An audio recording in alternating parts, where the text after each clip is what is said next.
Olá, você está no Universo da História.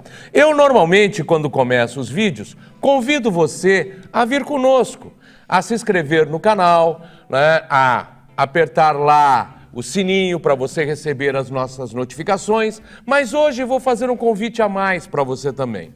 Você que gosta de história, você que gostaria de conhecer um curso de história, ver como é que funciona um curso de história, venha conosco, venha dar uma olhadinha no nosso curso aqui na Universidade Tuiuti do Paraná.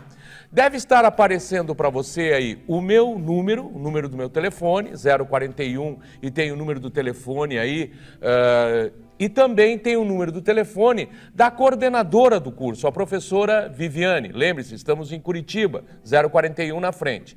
Da professora Viviane, que é a coordenadora do curso, e também o e-mail dela está aparecendo aí para você.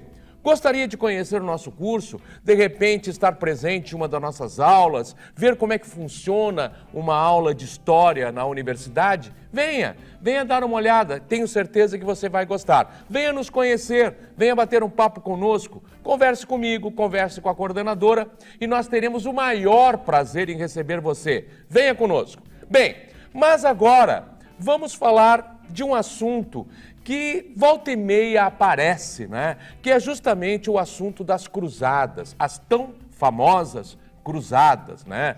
Que foi um processo, né? Que ocorreu durante 200 anos e ao todo foram aproximadamente 8 cruzadas, com algumas divergências entre um historiador ou outro, mas basicamente 8 cruzadas. E vamos hoje analisar a primeira cruzada, né? Aquela que deu início a tudo. Lembrando você que no decorrer aí dos nossos vídeos vamos ver outras cruzadas, como a famosa e inusitada Cruzada das Crianças, que você também vai conhecer a respeito dela. Mas vamos falar dessa vez sobre a primeira cruzada. E essa primeira cruzada foi convocada pelo Papa Urbano II em 1095. Esse Papa convoca todos os cristãos do Ocidente, mas principalmente os francos, né, a retomarem a Terra Santa das mãos dos muçulmanos. Que Terra Santa? Ora, a terra em que Jesus viveu, a Palestina, né, que estava nas mãos dos muçulmanos. E que agora o Papa convocava os cristãos para irem retomar a esta Terra Santa, onde Jesus viveu, aonde Jesus nasceu, aonde Jesus foi crucificado em Jerusalém e, de acordo com a tradição, ressuscitou ao terceiro dia. E a partir da convocação dele, começa a se preparar todo um exército. Como eu disse, a convocação é feita em 1095, mas os exércitos só partirão para o Oriente em 1096. Esta cruzada, ela pode ser separada em duas. Uma que é chamada a Cruzada dos Nobres e outra que é a Cruzada do Povo. Antes de seguir adiante, é importante que a gente perceba também que a convocação para as cruzadas não teve apenas um motivo religioso, digamos assim, a retomada da Terra Santa das mãos dos muçulmanos, mas também teve outros motivos, né? Um motivo, digamos, social, que foi justamente a questão da população que havia crescido muito na Europa. E a partir desse crescimento populacional, você tinha muitos camponeses que haviam sido expulsos de suas terras, assim como muitos nobres também, que não estavam recebendo terras e estavam se tornando cavaleiros andantes, os famosos cavaleiros andantes da Idade Média. E por que esses cavaleiros não recebiam terras? Porque a partir de um determinado momento, os grandes senhores feudais davam terras apenas para o primogênito. Os filhos que vinham a seguir recebiam um cavalo, a armadura e segue em frente, filho, vê o que você pode fazer da sua vida. E no final das contas, esses cavaleiros se tornavam basicamente mercenários, né, em busca daquele que lhes pagasse mais em alguma guerra. E guerras haviam muitas entre os senhores feudais na disputa de poder que existiam entre eles. E também falei para você nos servos camponeses. Esses servos camponeses que acabavam expulsos das terras em que trabalhavam, acabavam virando salteadores nas estradas. Então a Europa acabou ficando com um grave problema social. E agora vinha o Papa com uma grande solução. Se ele conseguisse pegar todos estes e enviá-los para o Oriente, ele estaria solucionando um grave problema social na Europa. Por isto, a convocação. Tanto que, num determinado ponto da convocação, o Papa diz: abandonem suas rusgas locais e rumem ao Oriente. As rusgas, as brigas, as guerras, as batalhas locais, e vão ao Oriente retomar a Terra Santa. O exército dos nobres vai se organizar e vai levar algum tempo se organizando. Enquanto isso, nós vamos ter um exército que vai ser formado a partir de um visionário que apareceu chamado Pedro, o Eremita. Ele diz ter recebido uma mensagem de Deus para que ele organizasse um exército. E aí uma grande massa de camponeses, de desvalidos, vão se somar a ele, nessa caminhada rumo ao Oriente. Também, é claro, alguns nobres, mas uma grande massa de camponeses vão se somar a ele e seguir ao Oriente. Bem, dentro disso, então, também dentro da formação das cruzadas, deve-se lembrar que não foi apenas uma iniciativa do Papa Urbano II. Na verdade, ele pede um pedido de ajuda do imperador bizantino Aleixo. O imperador bizantino, há algum tempo, vinha preocupado com o avanço dos turcos sobre os territórios do Império Bizantino, né? E a partir daí, o imperador Aleixo acaba pedindo ajuda ao Ocidente e acaba pedindo ajuda ao Papa. E o Papa acaba reunindo as tropas e enviando para o Oriente. É claro que o Papa, como eu acabei de dizer para você, tinha outros interesses, mas ele acaba atendendo ao pedido de ajuda do imperador Aleixo. Veja, o imperador Aleixo, quando pediu ajuda, ele pediu preocupado, porque ele sabia que ele tinha os turcos às portas de Constantinopla, a capital dele, mas ele também estava correndo um risco de pedir ajuda ao Ocidente, porque no final das contas o Ocidente podia querer tomar os territórios dele, e principalmente a capital Bizâncio. Mas ele não se viu sujeito a outra forma a não ser pedir essa ajuda, e ele acaba pedindo. Ele se assusta um pouco quando a grande massa de exércitos de exércitos do Ocidente, chegam aos portões da cidade de Constantinopla. Ele se assusta. É uma turba, uma gente um exército tão grande, uma tão grande quantidade de pessoas, que ele se assusta. E ele logo dá um jeito para que este exército formado pela Cruzada do Povo, né? Como eu disse para você, a primeira cruzada é dividida em duas, que ele manda logo eles atravessarem o estreito de Bósforo e seguir adiante em direção ao Oriente. O que acaba acontecendo? Estes cruzados da cruzada de Pedro o Eremita acabam atacando as regiões próximas ali, né, para tomar alimentos, para conseguir aquilo que precisam e tal, e acabam atacando os territórios do então sultão da região de Nicéia, da cidade de Nicéia, Kilij Arslan.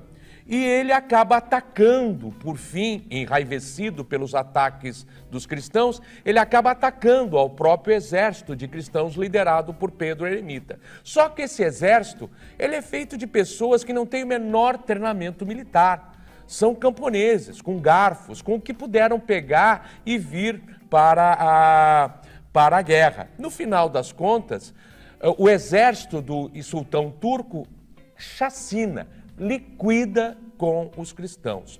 Poucos sobram do exército reunido por Pedro o Eremita. Alguns poucos, inclusive ele, que por coincidência, no momento do ataque do sultão Kilij Arslan, estava em Constantinopla pedindo ajuda em forma de alimento e outros recursos que precisavam. E quando o exército dele foi atacado, ele não estava presente. E ele acabou sendo um dos que sobreviveu a esse ataque. No final das contas, essa cruzada, a cruzada dos pobres, acaba não dando certo. Claro, né? Ela foi chacinada pelos turcos, né? Liderados pelo sultão. Enquanto isso, a cruzada dos nobres já se formou e ela vem vindo do Oriente e se reúne toda aos portões também da cidade de Constantinopla. Logo, de novo, o imperador Aleixo se volta a mandar-lhes atravessarem o Estreito de Bósforo mais rapidamente para seguirem adiante. Ele não quer aqueles exércitos ao redor dele, de jeito nenhum. Ele está correndo um risco e tanto de acabar sendo atacado. E ele segue. E é justamente a cruzada dos nobres, muito bem treinada, equipada, com armaduras, exército muito bem preparado de nobres. Esta cruzada, sim, ela vai tomando cidade a cidade no transcorrer do caminho até chegar a Jerusalém em 1099.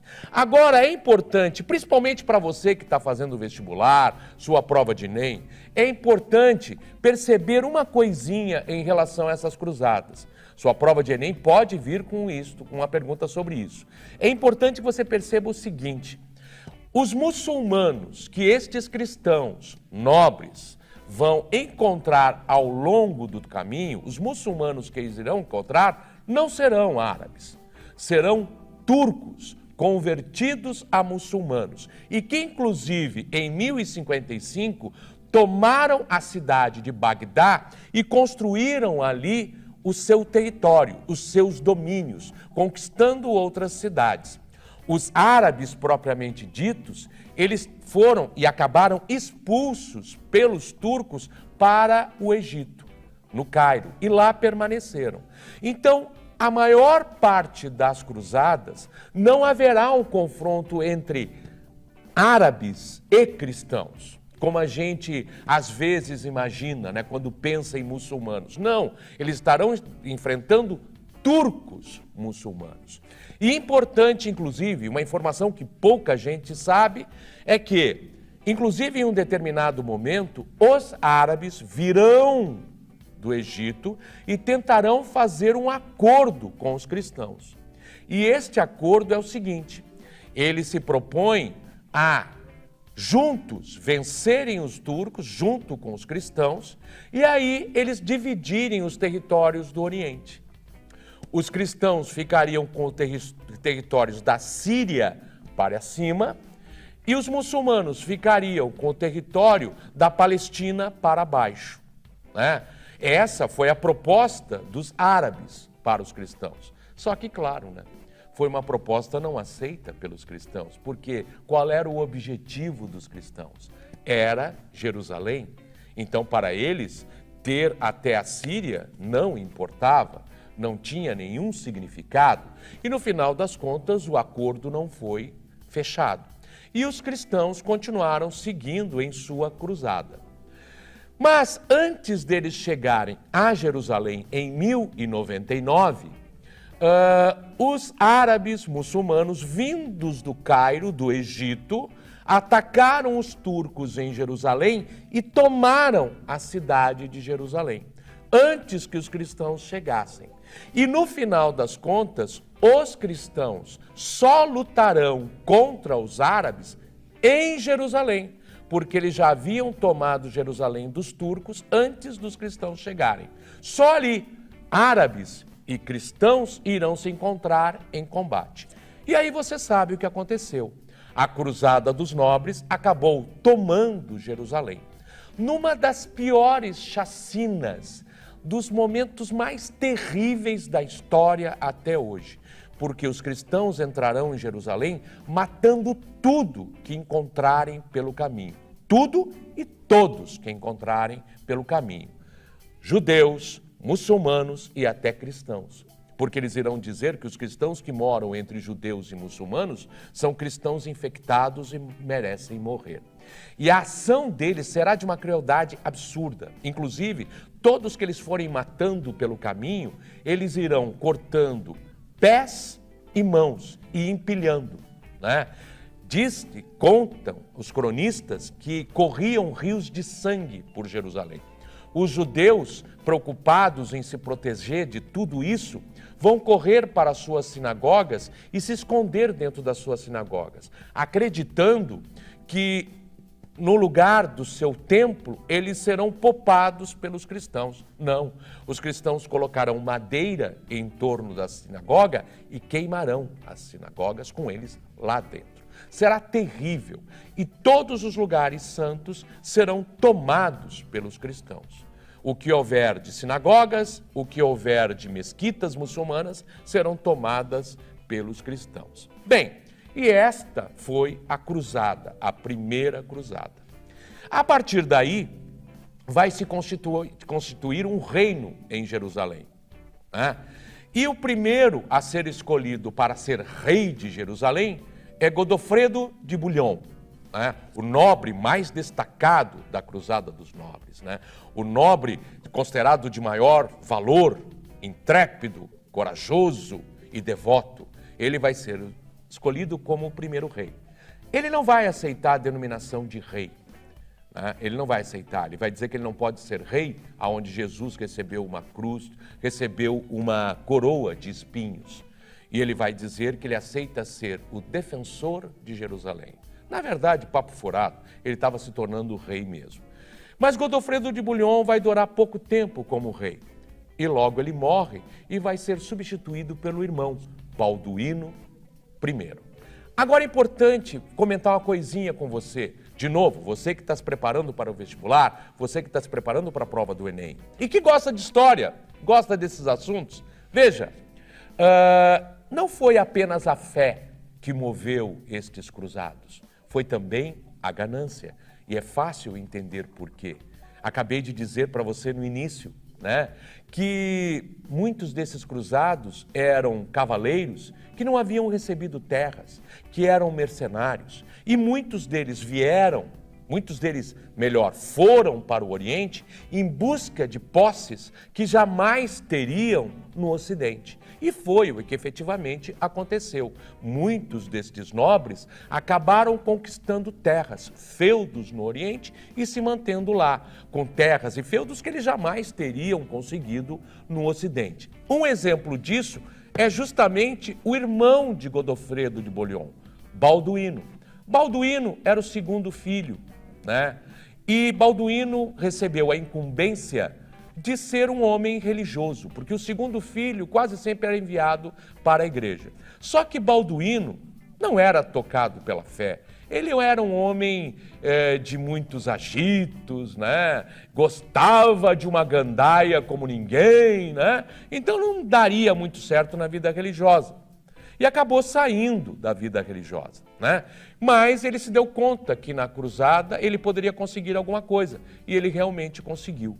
Ele conseguiu a cidade de Edessa para ele. Ele tornou-se conde de Edessa.